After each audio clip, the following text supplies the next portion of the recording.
بسم اللہ الرحمن الرحیم۔ السلام علیکم۔ سوشل میڈیا پر بعض اوقات کچھ کلپس سامنے آتے ہیں اور ان کو دیکھ کر انسان کا جو جی اڑتا ہے، اور بعض اوقات یہ احساس بھی ہوتا ہے کہ ہمارے معاشرے میں جہالت اور حسد اور بغض وہ کس حد تک سرایت کر چکا ہے۔ ایک کلپ میں نے دیکھا، مشہور عالم ہے مولانا الیاس گھومن صاحب، نہ معلوم کب انہوں نے یہ ریکارڈ کرایا۔ اس میں انہوں نے جماعت اسلامی کے حوالے سے اپنے بغض اور حسد اور سید ابو الاعلیٰ مودودی کے حوالے سے اپنی نفرت کا اظہار فرمایا، اور ایسے بہتان ترازے کے جن سے ظاہر ہے کہ معصوم عوام کے گمراہ ہونے کا خدشہ ہے۔ تو سب سے پہلے آئیے دیکھتے ہیں کہ وہ کیا کہتے ہیں۔ اپنے کابر کی پالیسیوں کے مطابق چلیں۔ جماعت اسلامی والے ہر حلقے میں 7 روزہ فہم قرآن و سنت کلاس کرتے ہیں، وہ بھی الیکشن کے ایام اس پر روشنی ڈالیں۔ دیکھیں، جماعت اسلامی گمراہ ہے، اہل و سنت سے خارج ہے اور مبتدین کی جماعت ہے، اور ان سے تعلق رکھنا ناجائز اور حرام ہے۔ ووٹ دینا تو بہت بڑے گناہ کی بات ہے۔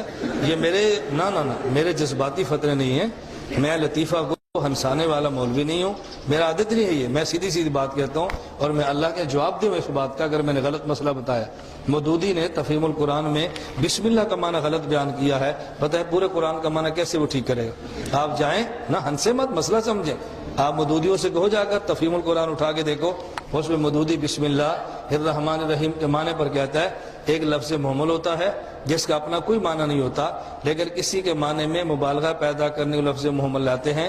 2 مثالیں دے، لمبا تڑنگا، کہتے ہیں تڑنگا کا اپنا کوئی معنی نہیں ہے، لفظ لمبا کے معنی میں مبالغہ پیدا کر تڑنگا لائے ہیں۔ کالا شاہ، کہتے ہیں شاہ کا کوئی معنی نہیں ہے، کالا کے معنی میں مبالغہ پیدا کرنے کے لیے شاہ لائے ہیں۔ الرحمن الرحیم، الرحیم کا کوئی معنی نہیں ہے، الرحمن میں مبالغہ پیدا کرنے کے لیے رحیم لائے ہیں، جیسے شاہ اور تڑنگا ہے۔ یہ فہم قرآن ہے؟ بتاؤ، گمراہ نہیں کہیں گے تو پھر کیا کہیں گے؟ انبیاء علیہ السلام کو معصوم نہیں مانتا، ہم گمراہ نہیں کہیں گے تو پھر کیا کہیں گے؟ صحابہ کو معیار حق اور حجت نہیں مانتا، گمراہ نہیں کہیں گے تو پھر کیا کہیں گے؟ آپ نے دیکھا کہ سب سے پہلے انہوں نے سید ابو الاعلیٰ مودودی رحمہ اللہ کے حوالے سے ان کے فہم قرآن پر سوال اٹھایا اور ایک ٹھٹھا اور مذاق اڑانے کی کوشش کی کہ انہیں بسم اللہ الرحمن الرحیم کی تفسیر نہیں آتی، تو پھر انہوں نے پورے قرآن کی تفسیر کیا کی ہوگی۔ یہ میرے سامنے تفہیم القرآن ہے، اس کا جلد اول میرے سامنے موجود ہے۔ آئیے دیکھتے ہیں کہ حقیقی صورتحال کیا ہے۔ سب سے پہلی بات تو یہ ہے کہ الیاس گھومن صاحب کو یہ بھی معلوم نہیں کہ مولانا مودودی نے وہ بات کہاں لکھی ہے جس کے اوپر انہوں نے اعتراض کرنا مناسب سمجھا۔ انہوں نے اشارہ کیا ہے کہ مولانا نے بسم اللہ الرحمن الرحیم کی تفسیر میں یہ بات لکھی ہے، حالانکہ مولانا نے یہ بات بسم اللہ الرحمن الرحیم کی تفسیر میں نہیں لکھی۔ یہ میرے سامنے تفہیم القرآن موجود ہے، اور بسم اللہ الرحمن الرحیم کی جو حاشیہ ہے، حاشیہ نمبر 1، اس میں ایسی کوئی بات موجود نہیں ہے۔ آگے چل کر وہ الحمدللہ رب العالمین کا ترجمہ کرتے ہیں، پھر الرحمن الرحیم کا ترجمہ کرتے ہیں، تو یہاں پر حاشیہ نمبر 4 میں وہ اس کی تفسیر کچھ اس انداز سے کرتے ہیں جو کہ ہمیں دیکھ لینی چاہیے۔ آپ نے الیاس گھومن صاحب کا انداز دیکھ لیا کہ وہ کہتے ہیں کہ مولانا مودودی نے الرحیم کو محمل لفظ قرار دیا ہے اور گویا کہ اس کا کوئی معنی نہیں ہے۔ آئیے دیکھتے ہیں مولانا نے حقیقت میں بات کیا کہی ہے۔ تو تفہیم القرآن ہے، سورہ الفاتحہ ہے، اس کی تفسیر ہے اور حاشیہ نمبر 4 ہے۔ اس میں مولانا الرحمن الرحیم کی جو تفسیر بیان کرتے ہیں وہ میں آپ کے سامنے رکھتا ہوں، اور سکرین پر بھی یہ آ جائے گا۔ تو مولانا فرماتے ہیں انسان کا خاصہ ہے کہ جب کوئی چیز اس کی نگاہ میں بہت زیادہ ہوتی ہے تو وہ مبالغہ کے صیغوں میں سے اس کو بیان کرتا ہے، اور اگر ایک مبالغہ کا لفظ بول کر وہ محسوس کرتا ہے کہ اس شے کی فراوانی کا حق ادا نہیں ہوا، تو پھر اسی معنی کا ایک اور لفظ بولتا ہے تاکہ وہ کمی پوری ہو جائے جو اس کے نزدیک مبالغہ میں رہ گئی۔ یعنی بعض اوقات ایسا ہوتا ہے کہ انسان کوئی بات مبالغے کے لیے بیان کر رہا ہوتا ہے، تو مبالغے کا ایک لفظ استعمال کرتے ہوئے اس کی تسلی نہیں ہوتی، تو وہ مبالغے کا دوسرا لفظ لے کر آتا ہے۔ وہ یہاں مولانا مودودی مبالغے کے 2 الفاظ کی بات کر رہے ہیں، ایک محمل لفظ کی بات سرے سے کر ہی نہیں رہے۔ آگے فرماتے ہیں اللہ کی تعریف میں رحمان کے لفظ استعمال کرنے کے بعد رحیم کا اضافہ کرنے میں یہی نکتہ پوشیدہ ہے۔ رحمان عربی زبان میں بڑے مبالغے کا صیغہ ہے، لیکن خدا کی رحمت اور مہربانی اپنی مخلوق پر اتنی زیادہ ہے، اس قدر وسیع ہے اور ایسی بے حد و حساب ہے کہ اس کے بیان میں بڑے سے بڑا مبالغے کا لفظ بول کر بھی جی نہیں بھرتا۔ اس لیے اس کی فراوانی کا حق ادا کرنے کے لیے پھر رحیم کا لفظ مزید استعمال کیا گیا، یعنی ایک مبالغے کا لفظ استعمال کرنے کے بجائے دو مبالغے کے لفظ استعمال کیے ایک ہی مادے سے۔ آگے فرماتے ہیں اس کی مثال ایسی ہے جیسے کہ ہم کسی شخص کی فیاضی کے بیان میں سخی کا لفظ بولتے ہیں، لیکن پھر تشنگی محسوس کرتے ہوئے اس پر داتا کا اضافہ کر دیتے ہیں، سخی داتا، یعنی وہ سخی بھی ہے اور دینے والا بھی۔ رنگ کی تعریف میں جب گورے کو کافی نہیں سمجھ پاتے تو اس پر چٹے کا اضافہ کر دیتے ہیں، اور درازی قد کے ذکر میں لمبا کہنے سے تسلی نہیں ہوتی تو اس کے بعد تڑنگا بھی کہہ دیتے ہیں۔ تو یہ وہ ٹھیٹھ اردو کا استعمال ہے جو ٹکسالی زبان ہے اردو، اور جس میں یہ الفاظ استعمال ہوتے ہیں۔ تو مولانا الیاس گھومند صاحب اصل میں اردو داں تو ہے نہیں، انہوں نے اردو زبان کہیں پڑھی نہیں ہے، نہ ان کا کوئی اردو کا استاد رہا ہوگا، تو انہیں یہ بات سمجھ نہیں آئی اور وہ اسے غلط طرف لے گئے اور انہوں نے مس کوٹ کیا، غلط کوٹ کیا اور مولانا مودودی کا ٹھٹھا اڑانے کی کوشش کی، جو کہ صریحاً بددیانتی ہے اور مولانا مودودی کے ساتھ بغض ہے۔ جہاں تک تفہیم القرآن کا تعلق ہے، تفہیم القرآن تو وہ شہرہ آفاق مولانا کی تصنیف ہے، اور میں یہ سمجھتا ہوں کہ اللہ تعالیٰ مولانا مودودی کی قبر کو نور سے بھر دے، یہ ان کی نجات کے لیے کافی ہے۔ جس میں مولانا مودودی نے اس تفسیر کو 1941 میں لکھنا شروع کیا اور 1971 یا 72 میں جا کر یہ تفسیر مکمل ہوئی، گویا 30-31 سال مولانا مسلسل اس کو لکھتے رہے۔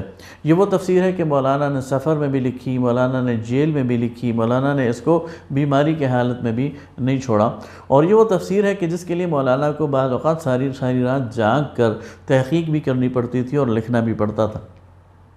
لیکن اور یہ وہ تفسیر ہے کہ جو الحمدللہ کئی درجن زبانوں میں اس کا ترجمہ ہو چکا ہے، اور آج سیفلی اور بالکل بغیر کسی مبالغے کی بات کہی جا سکتی ہے کہ یہ وہ تفسیر ہے کہ جو سب سے زیادہ شہرت یافتہ ہے، اور آج کے دور کی جو تفاسیر ہیں، جو اس پریزنٹ سینچری کی جو تفاسیر ہیں، ان میں سے سب سے زیادہ شہرت اسی تفسیر کو ملی ہے۔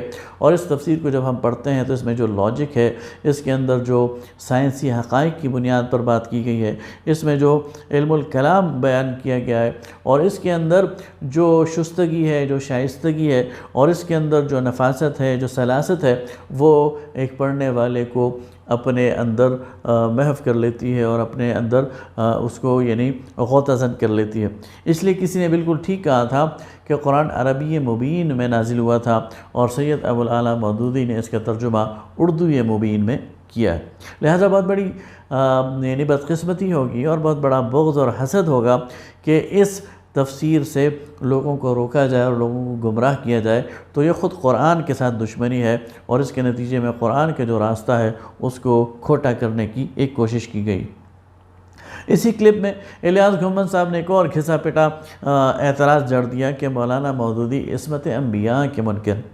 حالانکہ اگر آپ تفہیم القرآن کو پڑھیں تو جگہ جگہ سید ابوالعالیٰ مودودی عصمت انبیاء کا تحفظ کرتے ہوئے اور ان کے محافظ کے طور پر ہمیں نظر آتے ہیں۔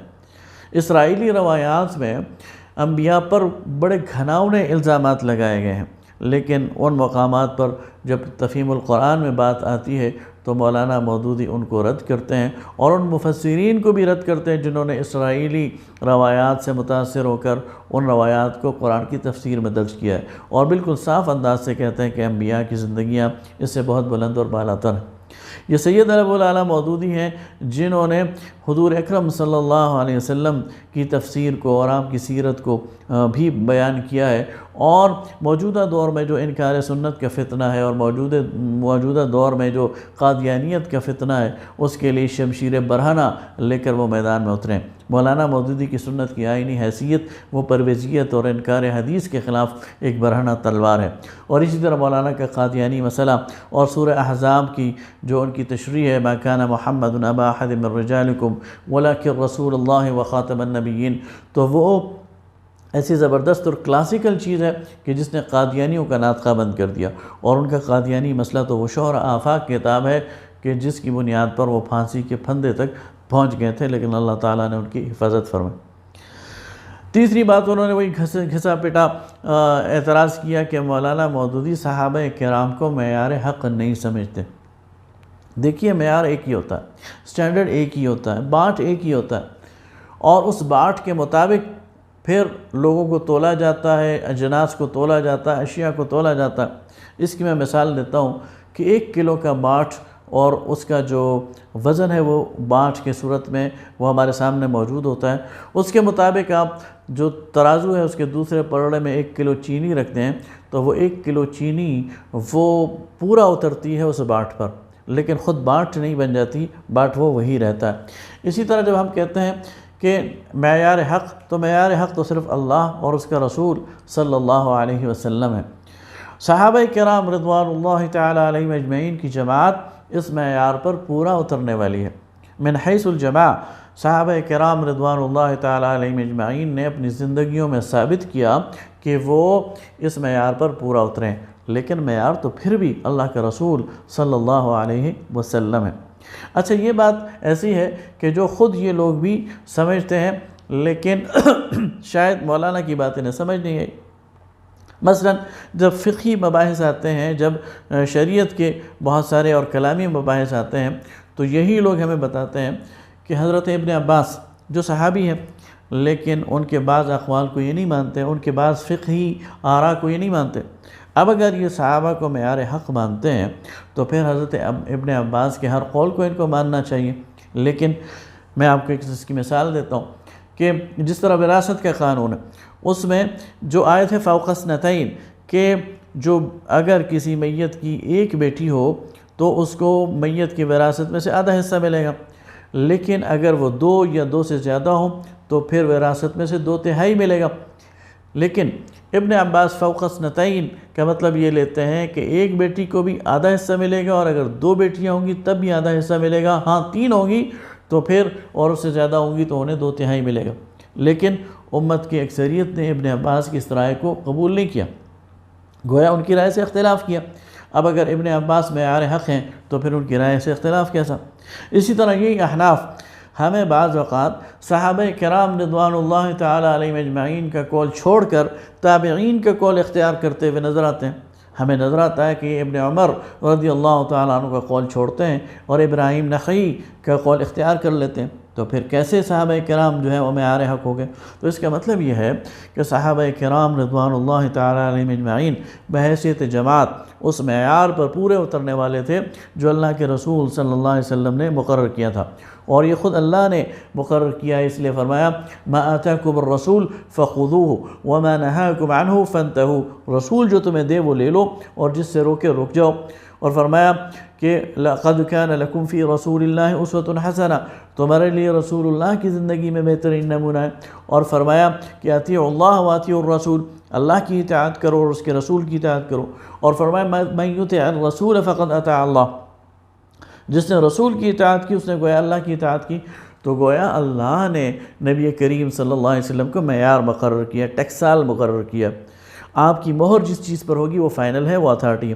صحابہ کرام رضوان اللہ تعالیٰ علیہم اجمعین اس معیار پر پورا اترنے والے ہیں من حیث الجماع، لیکن جہاں صحابہ کرام کی رائے اس معیار کے مطابق نہیں ہوگی تو پھر ہم رسول اللہ صلی اللہ علیہ وسلم کی رائے کو لیں گے۔ ایسا بہت کم ہوا ہے، لیکن ایسی مثالیں موجود ہیں۔ لہٰذا یہ وہ ساری گھسے پٹے اعتراضات ہیں جو 70 سال سے سید مودودی پہ بھی کیا جاتا ہے، مولانا مودودی کی شخصیت پہ بھی کیا جاتا ہے، تفہیم القرآن پہ بھی کیا جاتا ہے، جماعت اسلامی پہ بھی کیا جاتا ہے، لیکن وقت آ گیا ہے کہ اب ان کا سامنے سے مقابلہ کیا جائے اور جرأت سے ان کو جواب دیا جائے۔ بہت شکریہ۔